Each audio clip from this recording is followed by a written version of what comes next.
Halo, selamat datang. Halo Kak Haikal. Aku invite to speak dulu ya Kak. Oke. Halo, selamat datang semuanya di Twitter Space malam ini. Jadi di malam ini aku dengan speaker kita yaitu Kak Haikal bakal ngebahas tentang building a brand, tentang cara menaruh brand ini di top of mind masyarakat. Dan di sini aku nggak sendiri karena aku bersama dengan speaker kita yaitu Kak Haikal Basegili yang merupakan seorang brand aktivis kalau nggak salah. Sebentar, boleh di ACC Kak invitationku? Oke, jadi kenalin dulu deh. Jadi aku Debbie yang bakal nge-host Twitter Space malam ini. Dan today kita bakal bahas tentang building a brand. Eh, Bahasa lainnya adalah menaruh brand ini di benak masyarakat biar brand itu selalu diingat dan selalu menjadi pilihan masyarakat begitu. Dan di sini aku nggak sendirian, bagian aku bersama Kak Haikal Basegili yang merupakan seorang brand aktivis. Jadi nanti kita berdua akan bahas tuntas nih mengenai brand itu apa, branding itu bagaimana, lalu pekerjaan seorang brand aktivis itu kayak gimana sih detailnya, seperti itu. Wah, Kak Haikal kesulitan untuk meng-ACC.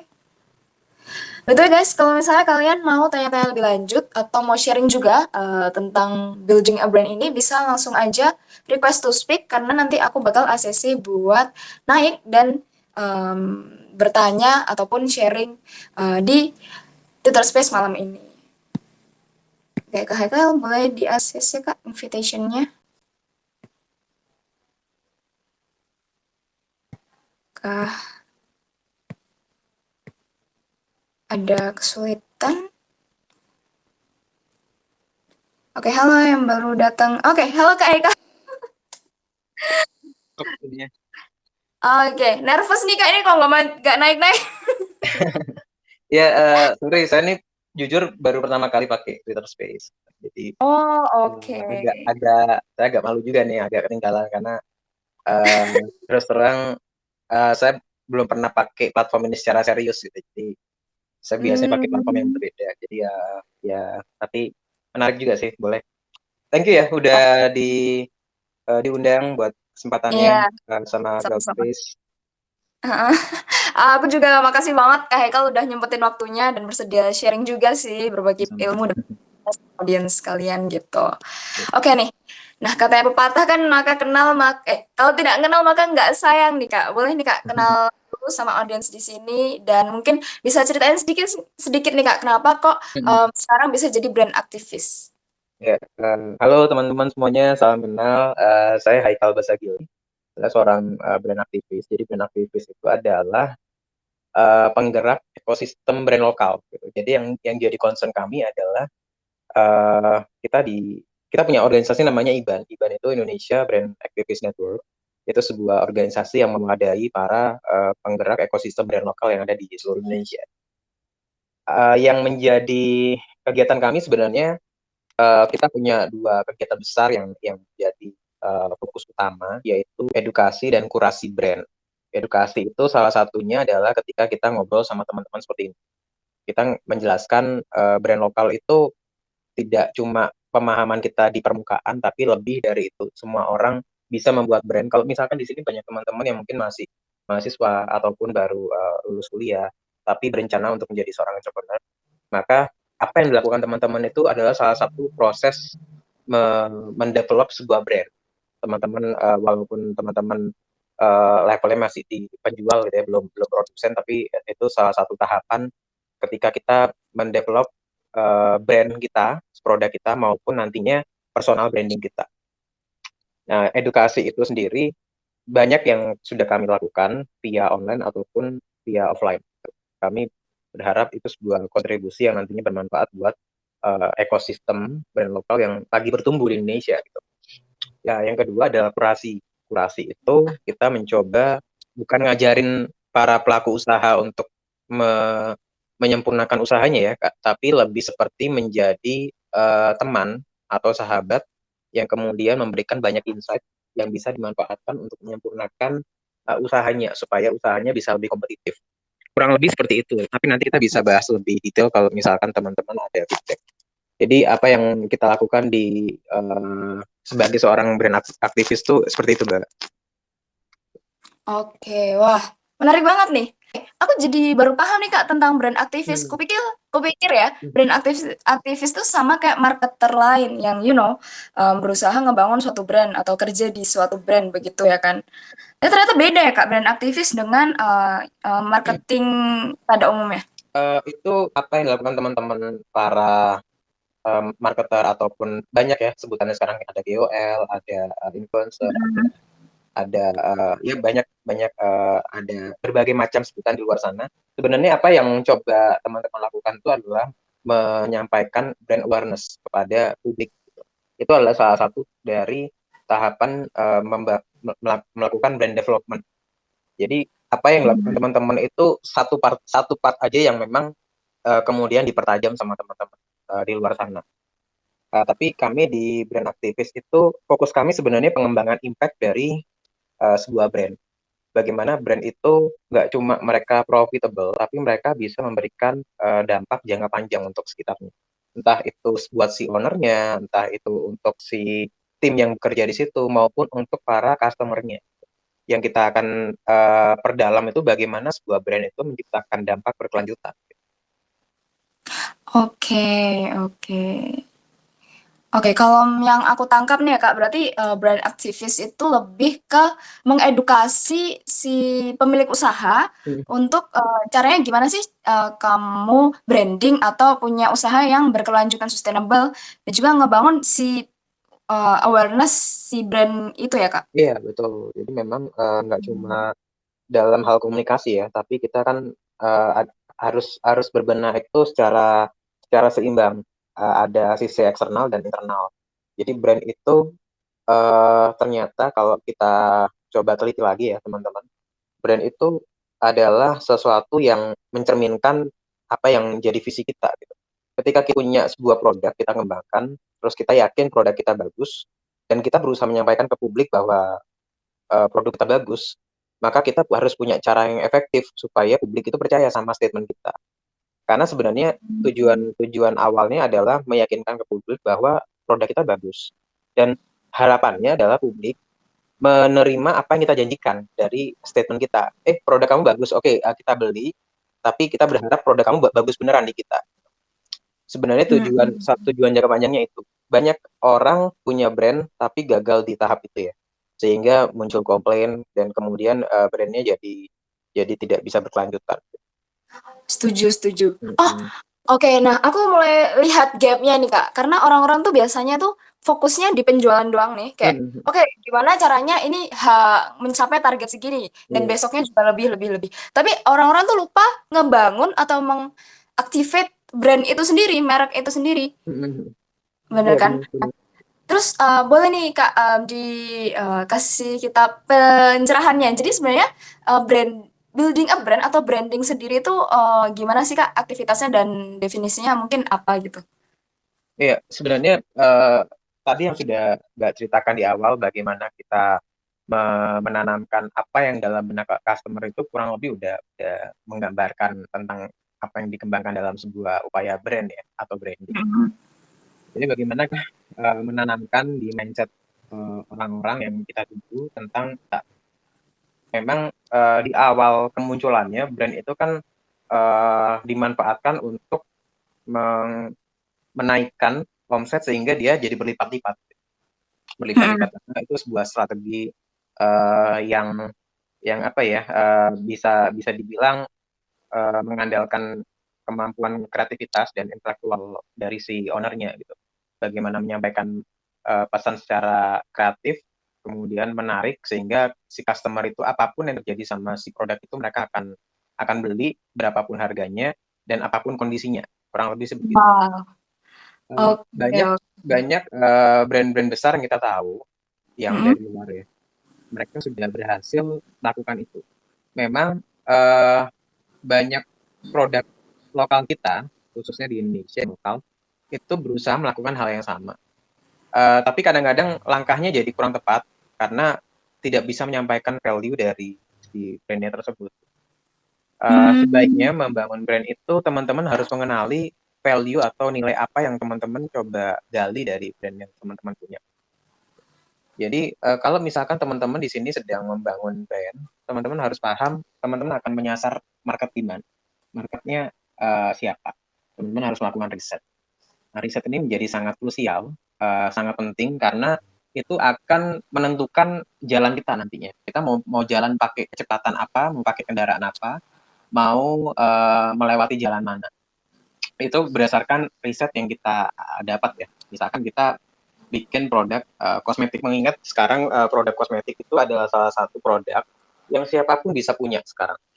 Gitu. Jadi Mhm. ada seseorang mau bikin brand atas namanya dia gitu. Kemudian si orang itu dia tinggal pesan aja maklun, kemudian dia pasarkan, tapi dia lupa untuk membangun value dari brand kosmetik yang dia coba lakukan ya, yang coba dia bangun. Dia cuma fokus ke penjualan aja. Maka dia nggak bisa menjadi besar. Ada penjualan tapi nggak bisa tahan lama. Karena pemainnya terus bertumbuh kan, terus banyak, semakin banyak, maka Benar. pemenangnya itu bahkan bukan per tahun ya, per kuartal akan berganti. Banyak kita melihat banyak perusahaan-perusahaan kosmetik itu yang begitu, tumbang, kemudian muncul lagi brand baru lagi. Terus selama ini pemain besarnya itu hanya itu aja, nggak banyak. Karena fokusnya maklun kan, hanya hanya beli white label lah. Mereka menyediakan white label. Siapapun bisa beli. Misalkan Mbak Debbie mau bikin brand kosmetik Debbie gitu ya, itu Mhm. udah pesan aja ke si pabriknya sekian ribu minimal udah bisa jadi brand. Tapi Mbak Debbie nggak punya value yang mau disampaikan di brand tersebut, maka brandnya nggak bisa sustainable. Tahapan awalnya adalah riset. Kita harus tajam di riset supaya riset kita itu memberikan banyak insight tentang market yang mau kita tuju, pendekatan apa yang tepat, kemudian value apa yang akan kita coba sampaikan, kemudian komposisi produk, sama nanti kira-kira kita akan menyasar kompetitor siapa ya? Karena nggak ada satupun bisnis di dunia ini yang nggak ada kompetitornya. Benar benar. Semuanya sudah ada pemainnya gitu ya. Jadi Mhm. kita harus harus menyiapkan strategi untuk itu. Yang kedua baru kita mulai fokus bagaimana melakukan pendekatan kepada calon market yang mau kita tuju. Nah, Oke. selanjutnya kita bisa mempertajam keunikan atau uniqueness apa yang ada di dalam brand kita. Uniqueness ini menjadi identitas ya teman-teman. Karena kalau misalkan teman-teman nggak berbeda, itu akan sulit untuk apa namanya, untuk bisa tahan lama ya. Sedikit berbeda itu lebih baik dibandingkan sedikit lebih baik. Gitu. Kurang lebih sih begitu. Jadi memang uniqueness itu sangat penting karena orang itu perlu keingetan ya. Ibaratnya kalau anak-anak muda itu mereka harus dapat first impression dari sebuah brand supaya nanti mereka jadi agent-agentnya kita. Mereka akan jadi marketer gratis buat kita. Gitu. Apalagi kalau di Indonesia kan sebenarnya jumlah anak mudanya besar. Secara kuantiti ya, karena kita dapat bonus demografi yang cukup besar. Nah itu Mhm. jadi potensial sekali gitu untuk market yang bisa dikembangkan. Tinggal bagaimana cara kita sekreatif mungkin untuk berkomunikasi sama mereka. Baru nanti dari Oke. situ kita perlu menentukan nama brand ya. Nama brand ini menjadi penting juga teman-teman karena saat ini banyak sekali kejadian nama brand mirip sedikit aja jadi masalah. Ya. Jangan sampai teman-teman sudah invest banyak besar di situ ternyata namanya udah dipakai. Nah ini terkait sama legal soalnya karena uh, apa namanya ini jadi bumerang kalau misalkan kita pakai nama yang ternyata udah dipakai atau kita pakai nama yang sudah ada terus kita nggak izin. Nah itu bisa bisa berbahaya buat buat usaha kita atau untuk pengembangan brand kita gitu sih. Oke oke. Wah, jadi makin jelas ya gimana cara, nge-build a brand ini dari, Hmm. nentuin nama brand, value, target market yang disasar, dari tahu nih mana nih kompetitor yang memang harus dihadapin gitu, Iya, iya. dan juga heeh, dan juga keunikannya sendiri, competitive edge dari brand kita itu apa. Nah Hmm. Kak, kalau misal udah tahu semua itu tuh, udah kita tentuin, udah kita mapping gitu. Nah, Ya. gimana sih branding sendiri itu bekerja? Apakah, biasanya orang-orang tuh, branding, melakukan aktivitasnya kayak apa? Apakah iklan ataupun dari, campaign? Nah, itu bagaimana Hmm. tuh? Ya, iklan kemudian campaign itu adalah tools ya Mbak, itu adalah Mhm. channeling lah istilahnya. Bagaimana kita mengkomunikasikan brand kita, kita mau pakai saluran yang mana. Gitu. Misalkan ada sebuah brand lokal yang kemudian dia berinisiatif pakai Twitter Space untuk mempromosikan dengan pendekatan soft selling ya. Mereka bisa aja Mhm. menggunakan Twitter Space, walaupun memang agak agak marketnya jadi sangat segmented ya, karena nggak semua orang pakai Twitter Space, misalkan seperti itu. Eee, itu bisa jadi salah satu pilihan untuk, beriklan ataupun melakukan campaign. Kemudian juga sekarang kan makin banyak platform-platform lain yang menyediakan berbagai macam kebutuhan untuk, beriklan ya atau partnership gitu. Sebenarnya, kita tuh sangat diuntungkan sebenarnya saat ini, karena memang platform yang ada itu sudah sangat menghemat, biaya kita untuk promosi. Kita tetap keluar biaya, tapi Mmm. tidak sebesar, orang promo zaman dulu. Brand-brand zaman dulu. Itu mereka harus, keluar budget sampai miliaran karena mereka harus, pasang iklan di baliho-baliho yang ada di pinggir-pinggir jalan di kota-kota besar. Tapi kalau sekarang banyak platform gratis yang bisa digunakan. Belum lagi nanti ketika kita bisa, kolaborasi sama teman kita ataupun, para KOL ya yang ada di sosial media, itu mereka mereka masih bisa dijangkau, artinya affordable untuk teman-teman yang memang sedang membangun brand. Mhm mhm. Tapi memang perlu teman-teman pahami juga bahwa membangun brand itu sebaiknya tidak instan. Teman-teman jangan berpikir ini jadi sangat instan, kemudian tiba-tiba, beranggapan, langsung jadi besar, karena memang semua brand-brand besar yang ada kita tahu sekarang, itu mereka melalui, eee, berbagai macam kondisi ekonomi ya. Mereka melewati krisis, mereka melewati, perbaikan-perbaikan, kemudian mereka juga terus belajar.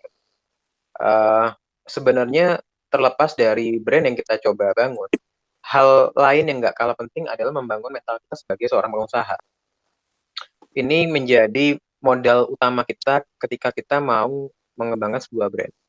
Mental itu tidak bisa kita cuma dengar kemudian kita langsung eksekusi. Itu kenapa kalau misalkan teman-teman perhatikan sekarang, nggak semua teman-teman seangkatan kita misalkan kita kuliah ya, nggak semua teman-teman seangkatan kita kuliah, mereka langsung punya usaha. Karena mentalnya nggak sama semua. Ada yang mentalnya sudah siap untuk punya brand sendiri, tahu cara memulainya, dan mau cari tahu bagaimana cara mengembangkannya, tapi beberapa teman kita mereka masih merasa ragu atau takut atau nanti dulu, mereka nunda karena mereka belum belum ini ya, mereka belum belum belum terbangun mentalitasnya. Nah, ketika kita sudah punya ke apa ya, kita sudah yakin dengan apa yang mau kita lakukan untuk mengembangkan brand, maka kita harus tetap pertajam mentalitas kita, supaya nanti ketika kita mengalami, kondisi yang fluktuatif, yang naik turun, kita sudah siap. Karena brand kita itu akan sangat ketergantungan sama peran kita, teman, di tahap-tahap awal ya, sebelum kita punya tim. Ketika nantinya sudah berjalan pun, kita tetap harus, punya alokasi waktu untuk memonitor bagaimana perkembangan brand kita. Apakah sudah sesuai dengan apa yang kita harapkan, ataukah malah belum. Jadi memang kita harus terus melakukan, brand evaluation supaya nanti kita Mhm. bisa, tahu kita sudah sampai di tahap mana. Ketika tahapannya ada yang kurang mulus ataupun kurang sesuai dengan, apa yang diharapkan, kita bisa berbenah. Nah, proses berbenah itu yang akan menciptakan, peluang-peluang baru. Kita jadi lebih inovatif, kita jadi lebih hati-hati. Misalkan aja contoh seperti pandemi ya, pandemi itu sesuatu yang kita nggak bisa prediksi secara umum ya. Kita kita, secara umum kita nggak bisa memprediksi bahwa impact-nya akan sebegini besarnya. Bahkan brand-brand raksasa dunia pun mereka, minta ampun dah, menghadapi kondisi seperti itu.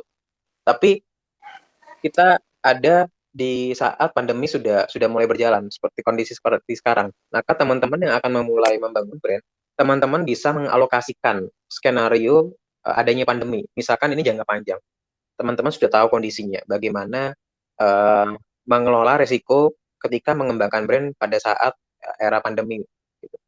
Nah itu bisa jadi salah satu pelajaran yang berharga, karena selama ini tidak ada satu krisis pun kecuali pandemi yang menghancurkan banyak perusahaan. Brand-brand besar banyak yang ya mereka ya banyak yang kolaps gitu. Krisis ekonomi beberapa kali, dekade mereka masih bisa lolos, tapi begitu kena pandemi mereka benar-benar, eee, benar-benar kesulitan untuk bisa berkelanjutan ya. Itu sih, Mbak. Oke. Oke, menarik nih, Kak. By the way, aku mau ngingetin lagi ya buat teman-teman yang mau emang tanya atau emang mau sharing nih tentang building a brand, bisa langsung aja request to speak, nanti kita bakal ACC. Nah, oke Kak, tadi Kak Haikal udah bilang tentang up and down-nya brand ya. Kalau misalnya Hmm, kita harus ngebangun skenario terburuk lah kalau misalnya brandnya kenapa-kenapa, atau iya, misalnya zamannya berubah dan memang harus beradaptasi dan berevolusi si brand ini. Nah, hmm, tapi Kak, apa sih sebenarnya indikator kalau kita kan melihat banyak tuh iklan dari buka HP aja udah ada iklan, dari buka Instagram, dari buka mana aja lah iklan di mana-mana. Tapi apa sih Kak yang indikatornya yang membedakan gitu, mana branding yang baik dan mana branding yang emang buruk gitu? Apa mana yang berhasil dan mana yang enggak? Apakah ada ininya sendiri, aturannya sendiri atau bagaimana tuh Kak? hmm.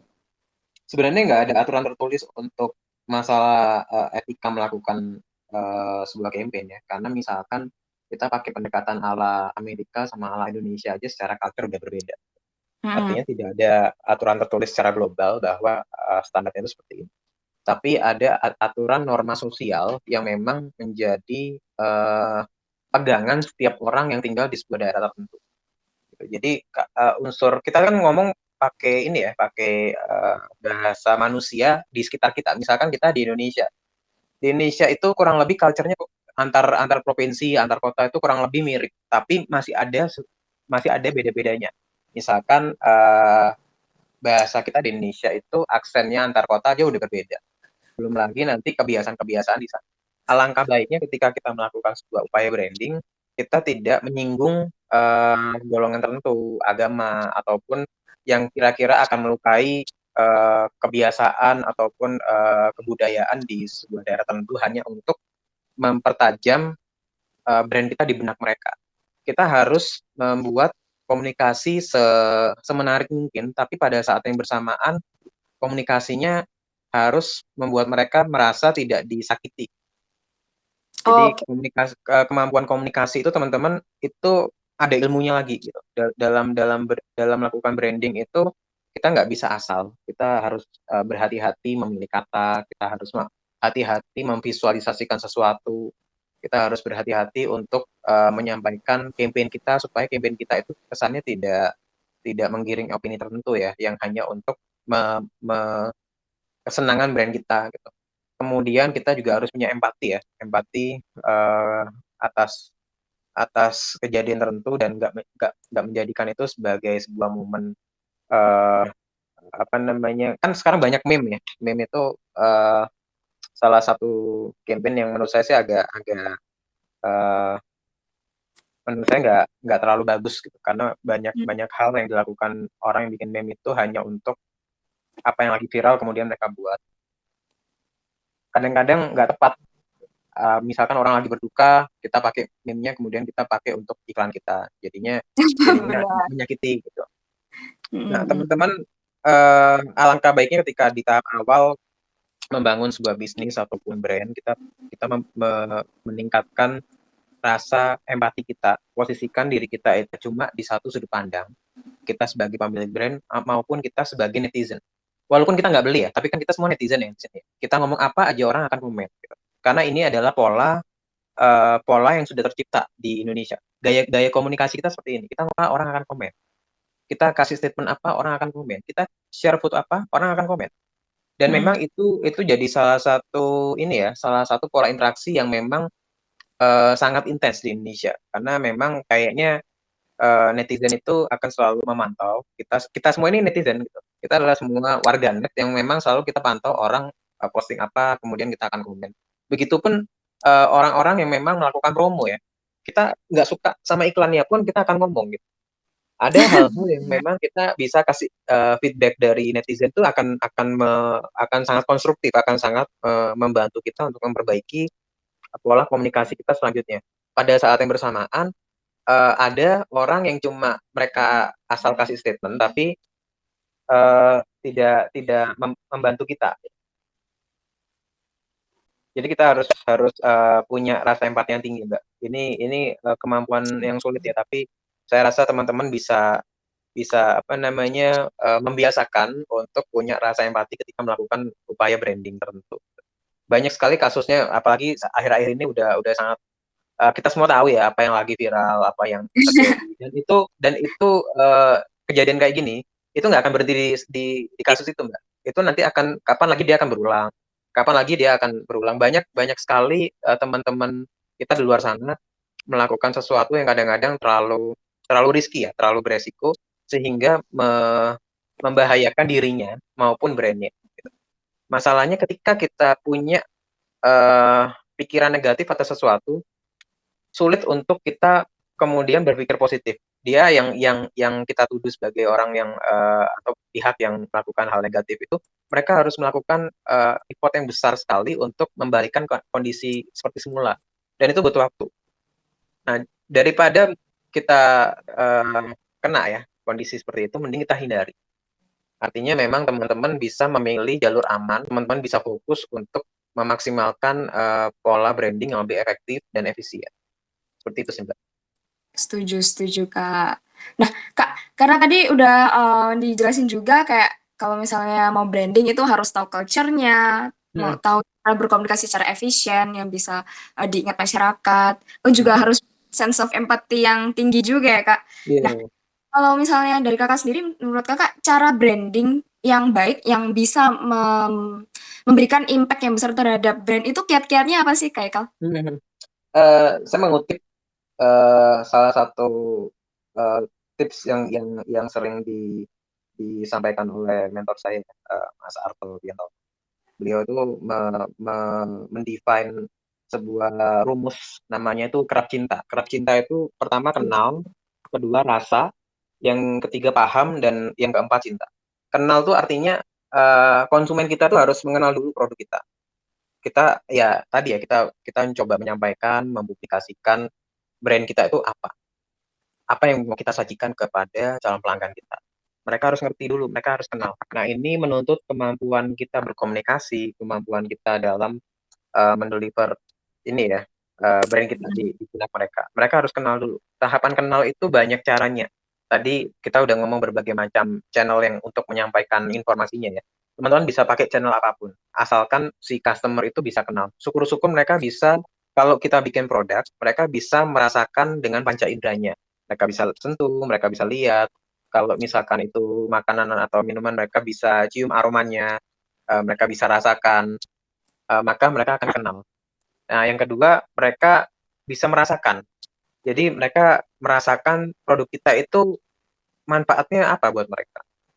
Karena fase merasakan itu butuh waktu, maka kita harus membuat apa yang terbaik yang kita bisa buat. Supaya apa? Apa yang mereka rasakan itu akan jadi eh, pengalaman, akan jadi experience yang kemudian akan membantu kita untuk memperluas market kita dari ini ya, dari apa yang mereka sudah sampaikan kepada teman-temannya ataupun orang-orang yang mereka rekomendasikan. Nah, yang ketiga, paham.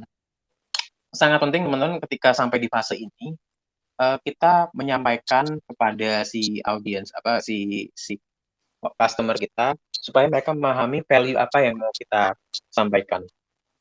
Misalkan ada sebuah produk yang dia itu fokusnya untuk pemberdayaan petani. Jadi pendapatannya dia, ya pendapatan dari penjualan sebuah produk itu untuk petani misalkan. Maka si customer akan memahami value apa yang memang jadi concern kita. Orang beli, mereka nggak akan sayang gitu berapapun nilainya, karena tahu value value dari produk kita. Ketika kita meminta mereka atau mengajak mereka beli produk kita, brand kita dipakai, mereka merasa dilibatkan untuk bantu para petani tersebut. Ini salah satu yang tadi ya kita kita mencoba mempertajam empati gitu. Jadi kita nggak cuma ngomongin tentang profit, tapi lebih jauh dari itu kita memberikan dampak kepada orang lain. Si customernya mendapatkan produk terbaik, dari sisi kita kita dapat profit, brand kita bertumbuh jangka panjang, kemudian pihak ketiga petani ataupun komunitas mana yang kita bantu mereka dapat manfaatnya. Everybody happy gitu. Jadi kita sudah sampai di level paham. Nah, mereka memahami apa yang kita coba sajikan kepada si customer. Nah, tahap terakhir itu yang paling sulit, tahap cinta. Ketika semua fase satu mulai kenal, kemudian rasa dan paham, maka customer kita akan loyal sama kita. Mereka akan cinta sama kita. Mereka akan merasa bahwa walaupun banyak brand di luar sana, tapi mereka merasa yang klop sama mereka adalah brand kita. Nah, untuk sampai di tahap ini, teman-teman, itu tidak semua brand mampu. Di level ini adalah level tertinggi dari pencapaian sebuah brand. Level cinta itu tidak mudah untuk dicapai, karena sebelum sampai di level itu, banyak brand yang sudah runtuh duluan. Gitu. Di Indonesia seperti itu. Apa yang bisa sampai di sana, maka teman-teman perlu mencari cara untuk melewati 3 fase sebelumnya. Nggak mungkin kita bikin brand hari ini, kemudian kita langsung dapat loyalis 1 juta orang, nggak mungkin. Bener-bener. Nggak mungkin, benar. Kalau lihat contohnya misalkan, em, misalkan kita ngomong pemain bola ya. Pemain bola itu eh, mereka bukan umur 20 mereka langsung jadi pemain profesional, enggak. Kalau teman-teman perhatikan, apalagi di sini banyak yang cowok, ya, mereka banyak yang paham. Pemain bola itu semuanya direkrut ketika mereka masih kecil. Bibitnya sudah melakukan breeding lah, istilahnya. Mereka masuk akademi, mereka masuk di level coaching yang sangat sangat ketat, disiplin. Kemudian mereka berlatih terus-menerus, sampai akhirnya mereka bisa masuk di fase profesional. Habis itu masing-masing orang ini mencoba memainkan yang terbaik dari sisi mereka untuk mempertajam kompetensinya. Nah, setelah kompetensinya sudah tajam, mereka akan punya fans. Mereka akan punya fans. Tapi untuk mencapai punya fans itu tidak tiba-tiba instan, langsung langsung punya fans, langsung punya penggemar, tapi fasenya panjang. Contoh misalnya kita ngomong Cristiano Ronaldo atau Messi, ketika kita melihat mereka dapat piala ya, piala Ballon d'Or itu nggak tiba-tiba mereka langsung dapat. Fase untuk mencapai itu panjang sekali. Mereka harus dibully, mereka harus kerja kerja keras untuk dapat itu.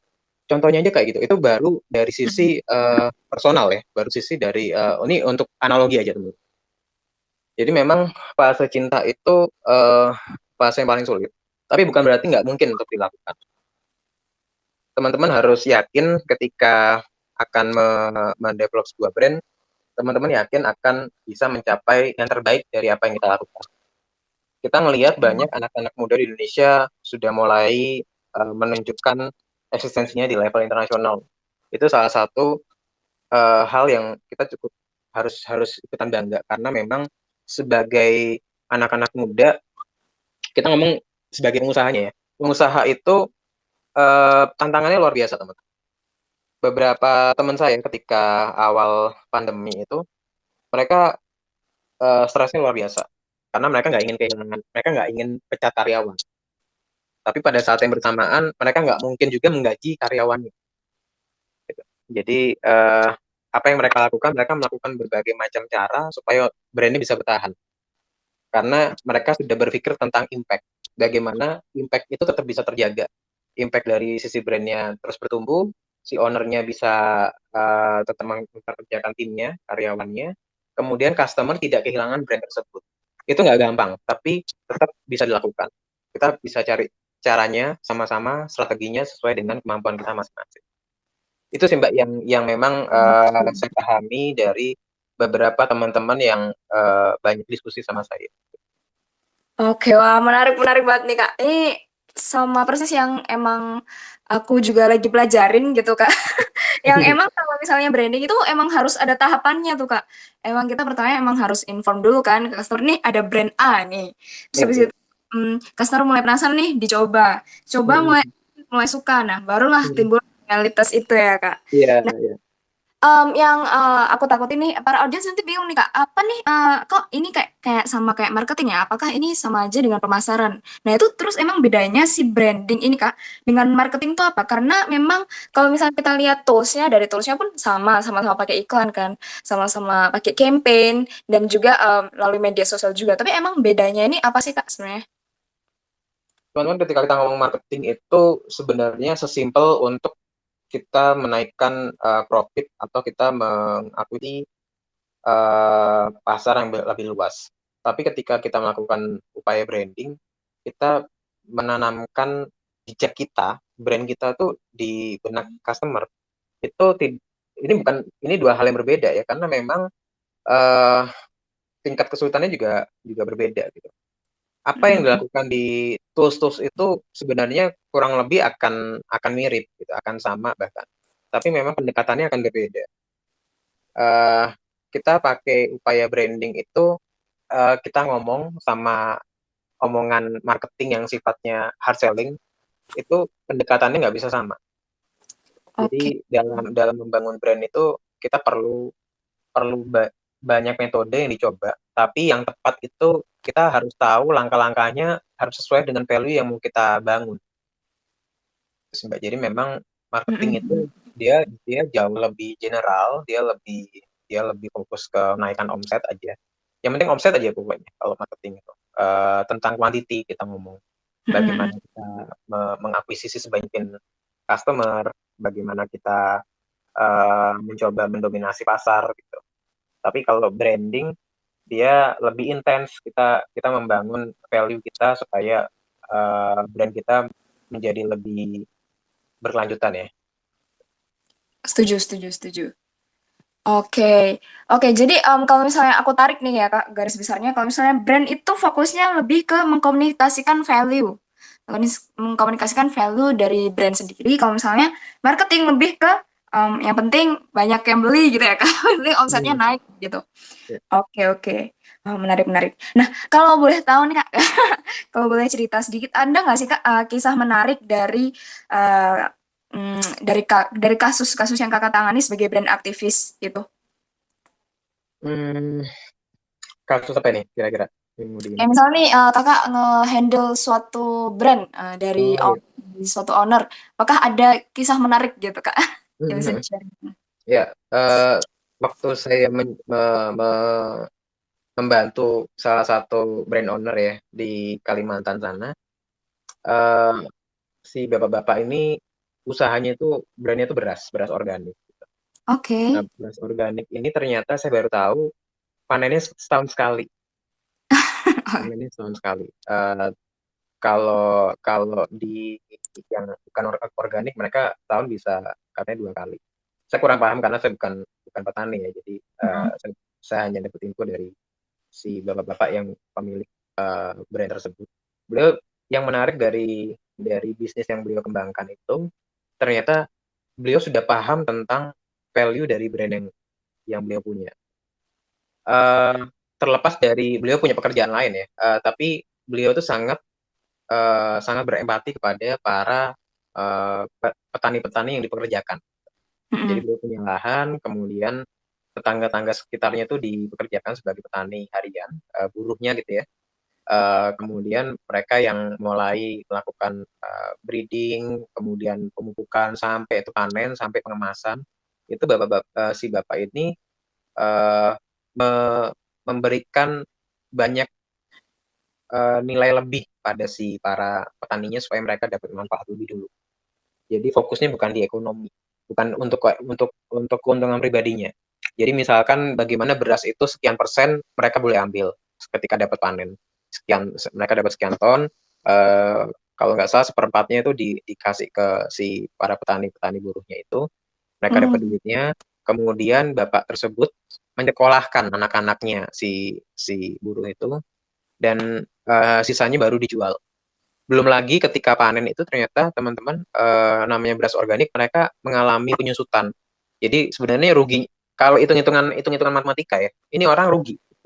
Hmm. Ini orang rugi karena hitung-hitungannya nggak dapat secara kuantiti.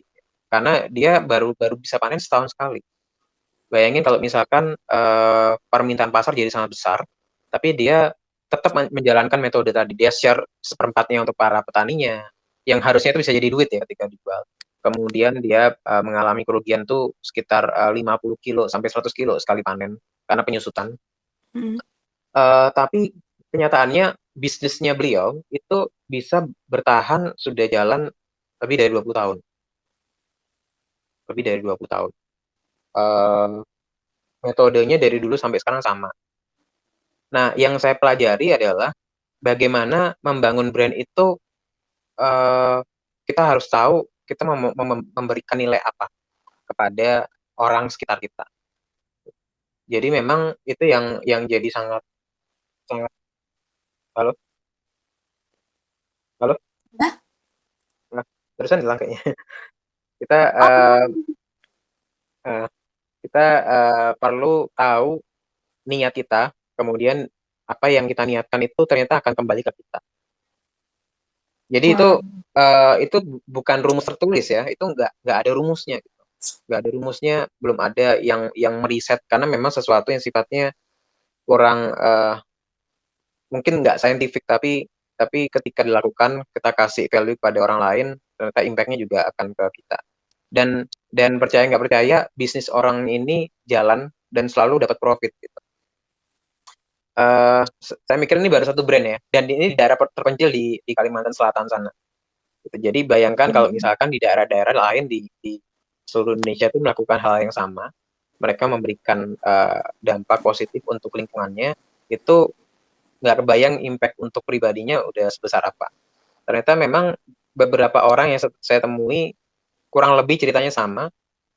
Mereka mendahulukan nilai apa yang mereka perjuangkan, misalkan nilai sosial atau nilai tentang pendidikan atau nilai tentang memakmurkan kepentingan orang lain, itu akan kembali kepada si brand owner tersebut. Nah, brandnya itu juga akan ikut, mereka akan jadi tetap besar. Gitu. Itu sih Mbak yang menarik, yang sampai saat sekarang itu saya lagi cari tahu gitu ya. Kalau misalkan kita kita nih yang muda-muda melakukan pendekatan yang sama sama beliau yang saya temui di Kalimantan itu mungkin impact-nya akan jangka panjang karena memang dalam kondisi apapun brandnya dia tetap survive gitu. Hmm. Itu Oh, pengalaman menarik sih sebenarnya karena memang kita banyak ngobrol, kita banyak diskusi dan juga beliau punya filosofi hidup yang cukup ini ya, cukup dalam lah tentang tentang pengembangan daerahnya, tentang visinya, tentang brand yang dia bangun gitu. Menarik sih itu. wow, keren banget sih Kak itu, bapaknya. Jadi dia fokusnya bukan ke profit, tapi malah memberdayakan si tetangga-tetangganya itu ya Kak? Iya, iya, fokusnya di pemberdayaan. Nah, fokus Oke. pemberdayaan itu sebenarnya sekarang udah mulai banyak ya. Kita kita ikut Mhm, senang gitu. Tapi kita butuh lebih banyak lagi karena Indonesia kan luas ya. bener Bayangkan bener. kalau misalkan 260 juta sekian orang-orang itu merasakan dampak positif dari brand-brand lokal yang ada dari Aceh sampai Papua itu akan sangat membantu untuk kita di Indonesia gitu. Karena sebenarnya eh, saya sering ngomong sama teman-teman pemilik brand lokal ya, Anda itu adalah local heroes. Bener. Kita itu harus menjadi pahlawan di negeri kita sendiri. Kita nggak bisa cuma cuma menjadi penerima atas brand dari luar. Gitu. Beli sekali tempo boleh, tapi kita harus mulai berpikir kalau misalkan 10 tahun yang lalu, 20 tahun yang lalu kita posisinya sebagai customer aja, kemudian 20 tahun kemudian kita punya ilmunya, kita ngerti caranya, dan kita masih jadi customer itu akan jadi PR buat kita karena percuma kita akan ada di fase negara berkembang terus, kita akan banyak ketinggalan sama negara-negara lain yang coba untuk menjadi lebih lokal, mereka bikin apa-apa sendiri gitu, kemudian mereka saling support ekosistemnya, walaupun ini nggak sesimpel yang saya sampaikan ya, tapi paling nggak kita punya harapan menuju ke sana.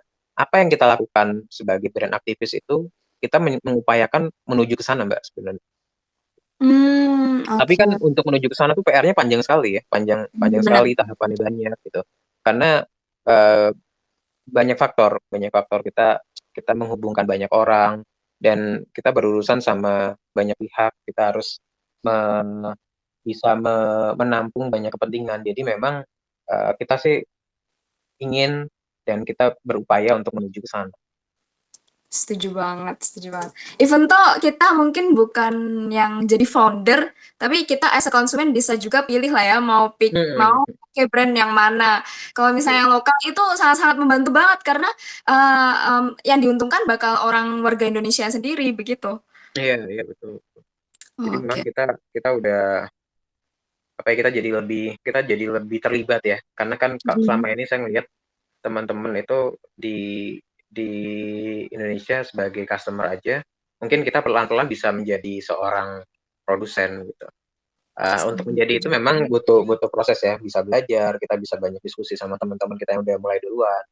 ataupun kita bisa mulai berkolaborasi sama teman-teman yang kira-kira cocok sama kita untuk membangun itu. Paling nggak ini akan jadi satu movement yang sangat bermanfaat gitu ya buat buat Indonesia gitu. Benar banget. Jadi semoga ekosistemnya terus berkembang ya, Kak. Oke. BTW kalau misalnya teman-teman sekali lagi mau tanya, mau sharing, bisa langsung aja request to speak, nanti kita bakal langsung ACC. Oke, nah tadi kita udah bahas banyak banget nih, mulai dari apa itu brand aktivis, dari branding dan kegiatan-kegiatan branding itu apa aja. Nah, kebetulan banget buat teman-teman yang punya bisnis atau sedang mulai berbisnis, bisa nih ikut webinar di atas, bisa scroll ke atas, webinar Begin Your Entrepreneur Journey, karena kita akan ngebahas seputar cara jadi entrepreneur dan juga cara memutuskan produk apa nih yang kira-kiranya bisa sustainable dan selalu dipakai masyarakat dan yang tentunya high impact gitu. Nah, malam ini udah dapet nih pelajarannya tentang branding, tinggal ditambah lagi nih bekalnya tentang entrepreneurship lainnya. Sehingga yang mulai bisnis jadi lebih punya gambaran, dan yang sudah punya bisnis jadi lebih tahu dan berani mengambil keputusan yang tepat untuk mengembangkan bisnisnya.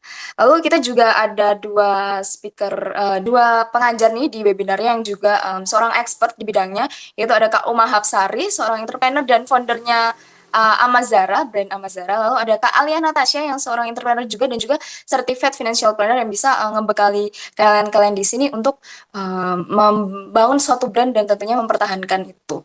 Oke, back to laptop nih, Kak Ika. Nah, Oke. tadi kan udah bahas banyak nih Kak tentang kegiatan branding dan kenapa sih branding itu penting banget nih buat kita. Nah, Hmm. tapi kalau misalnya dari challenge sendiri Kak, biasanya kan Kakak sebagai brand aktivis pasti banyak yang konsul ke Kakak tentang masalah-masalah yang dihadapi nih Hmm. dengan para owner ini.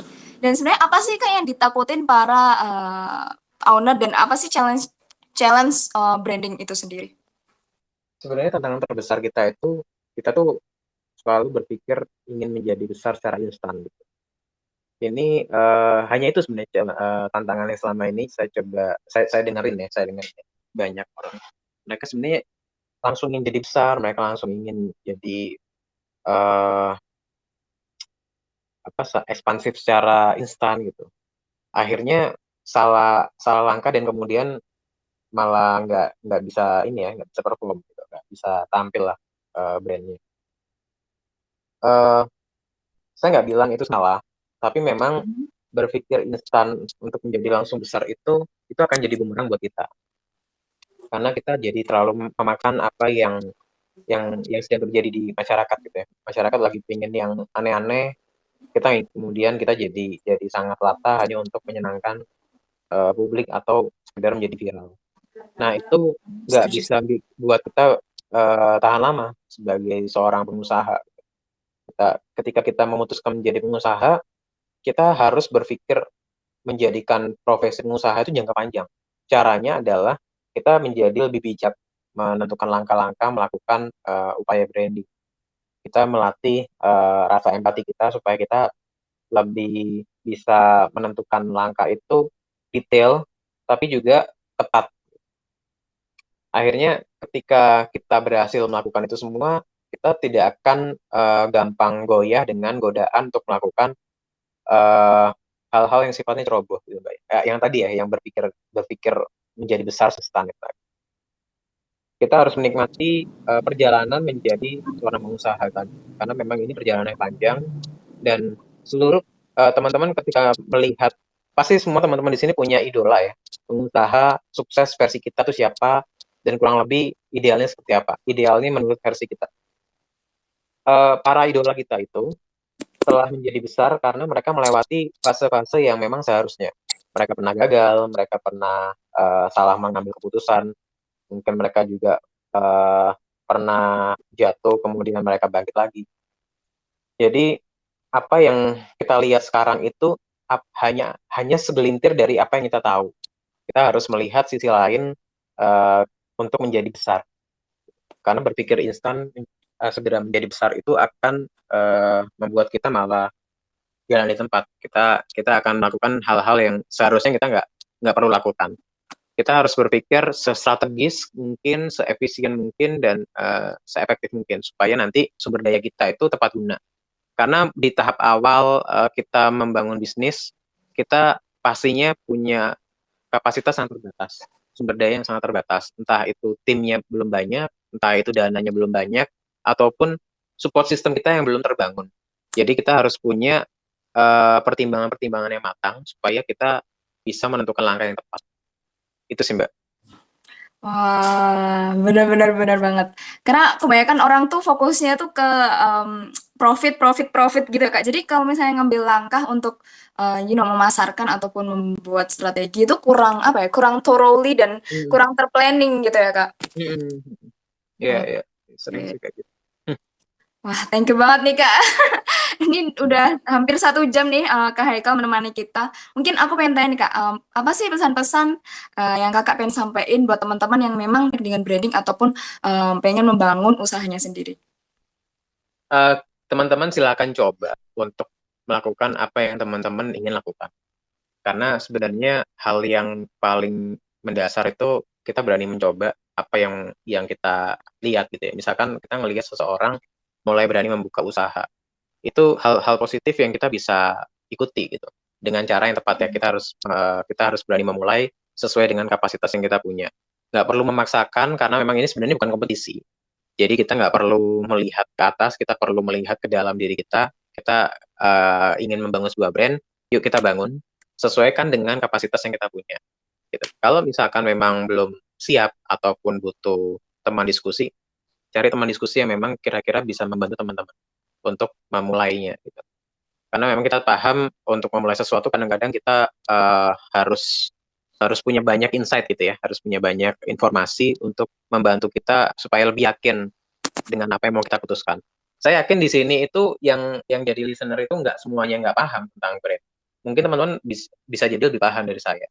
Tapi yang kita lakukan itu adalah bagaimana kita terus menerima insight supaya insight itu bisa kita kelola menjadi satu keputusan strategis untuk diri kita.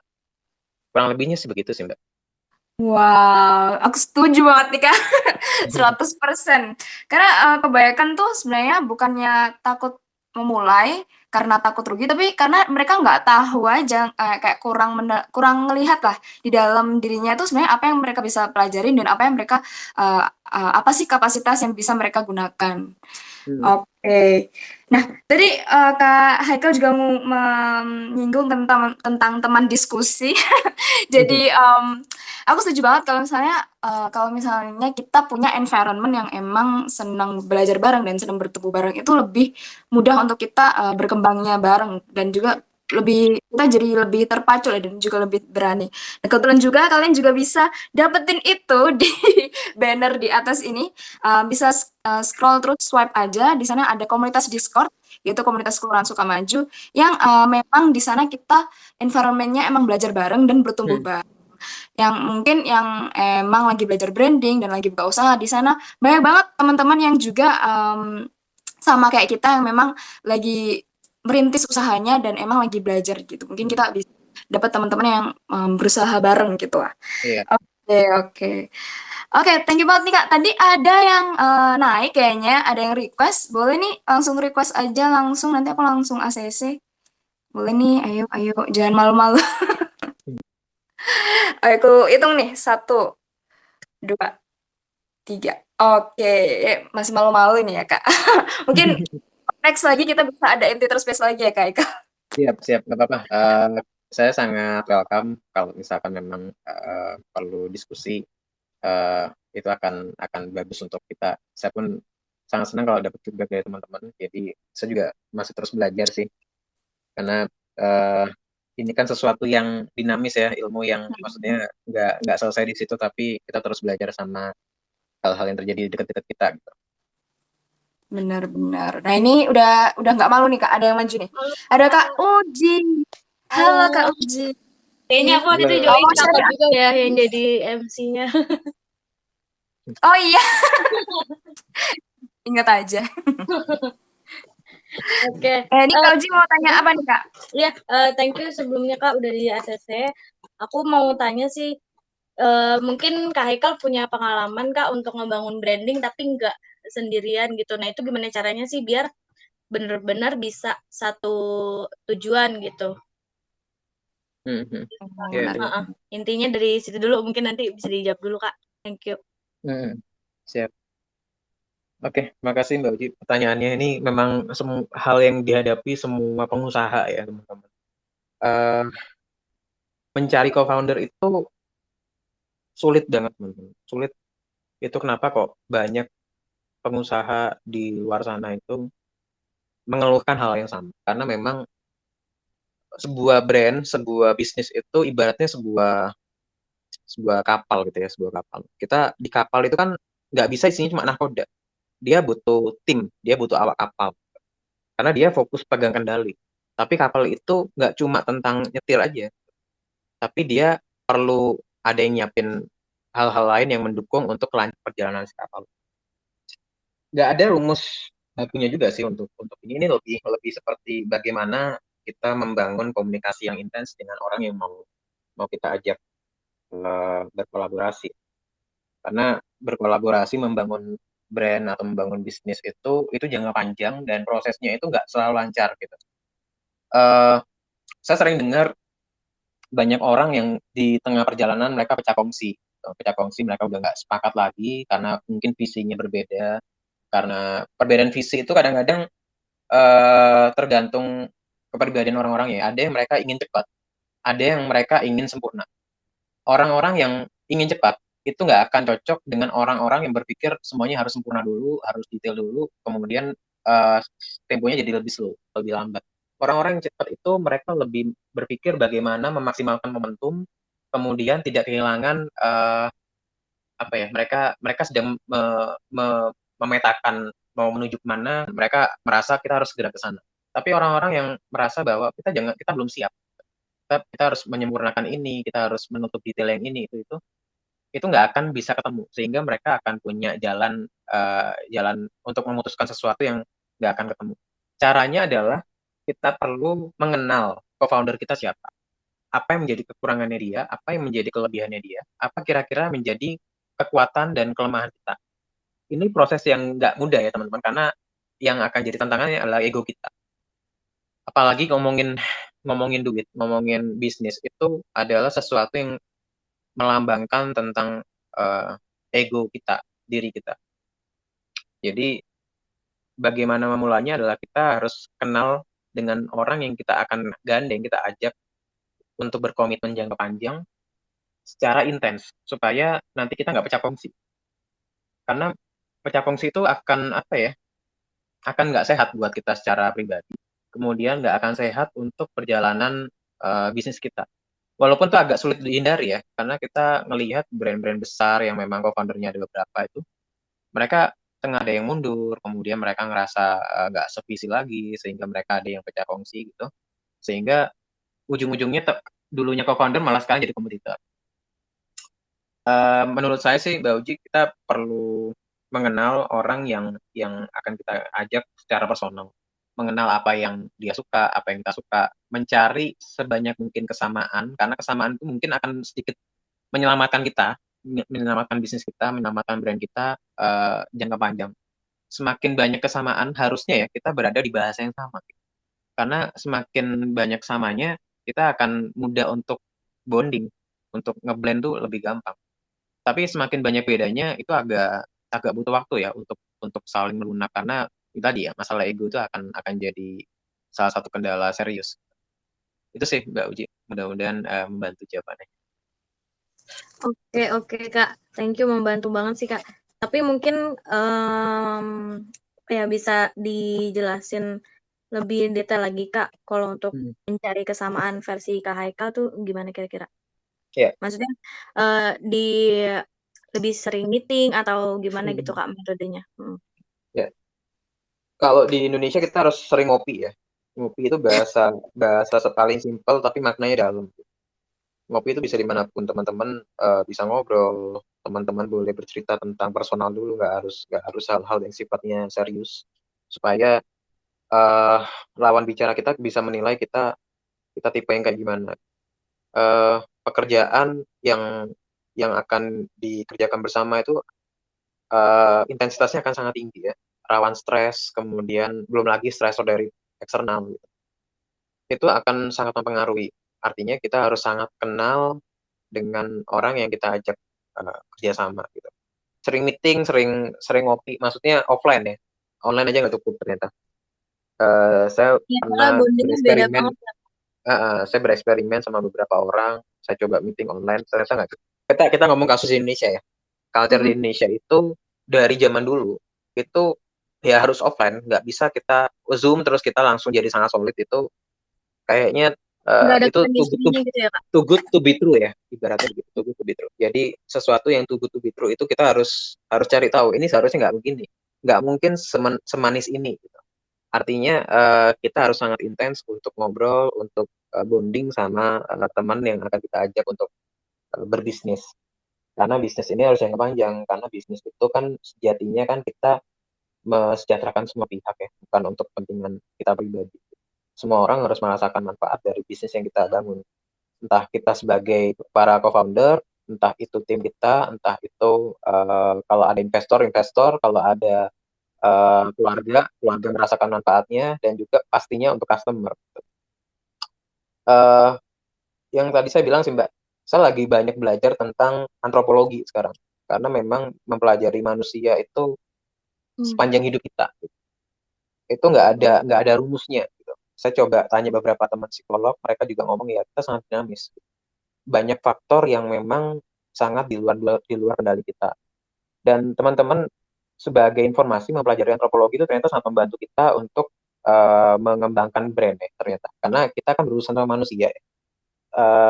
Kita kurang lebih tahu lah karena di situ ada semacam framework cara berpikir untuk uh, mekanisme apa yang tepat untuk pendekatan kepada lawan bicara kita ataupun kurang lebih strategi apa yang kita bisa gunakan. Saya sendiri nggak bisa bilang ini cara paling jitu soal ngopi tadi ya Mbak, tapi itu berdasarkan pengalaman saya aja. Mungkin ada pendekatan lain yang lebih efektif, tapi kalau pengalaman saya pribadi, saya ngajak ngopi itu, eh, saya pernah ada pengalaman gini, saya mau kolaborasi sama satu orang, saya harus ngajak ngopi dia sampai 10 kali baru deal. Gitu. Baru di pertemuan ke-10 ya, pertemuan ke-10 kita baru deal. 9 yang sebelumnya itu pemanasan mungkin ya. Pemanasan, kemudian saya coba jadi pendengar yang baik. Saya coba mempelajari orang yang gimana, kemudian nyari tahu frekuensi apa enggak. Nah, kalau nyari tahu sefrekuensi atau enggak itu teman-teman sendiri ya yang bisa merasakan karena itu tentang tentang tentang intuisi kita, gitu. Tentang internal kita yang oh saya serk nih sama orang ini itu itu sekali lagi nggak ada rumus pastinya itu tentang bagaimana efek dari interaksi kita sama orang yang kita mau ajak kolaborasi. Tapi dengan sikap konsisten dan sabar kita bisa menemukan orang yang tepat untuk membangun brand kita gitu karena membangun bisnis itu visinya kan kita mau menjadi besar dalam jangka waktu yang panjang ya sehingga untuk menjadi besar itu kita harus bersama-sama. Ada pepatah kalau mau cepat pergi sendirian gitu. Kalau mau pergi jauh ya harus bersama-sama. Nah, kita kan bukan hanya ingin cepat, kita ingin pergi jauh gitu. Nah, kita nggak bisa sendirian karena kalau pergi jauh sendirian tuh kita bakal kehabisan nafas gitu. Tapi kalau bisa bersama-sama yang bersama-sama itu akan saling saling memperkuat gitu sehingga larinya bisa jauh. Gitu. Itu sih Mbak. Oke Kak, thank you banget Kak. Udah aku catat semua. Semoga bermanfaat Udah buat bermanfaat. buat yang lain yang denger juga. Thank you ya Kak, udah dijawab.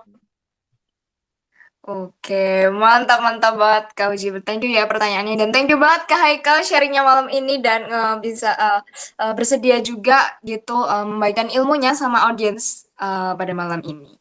Oke, thank you banget Kak Uji atas pertanyaannya dan thank you Kak Haikal dan thank you juga audiens yang udah join dan udah dengerin kita malam ini. Sampai jumpa di mungkin Twitter Space selanjutnya.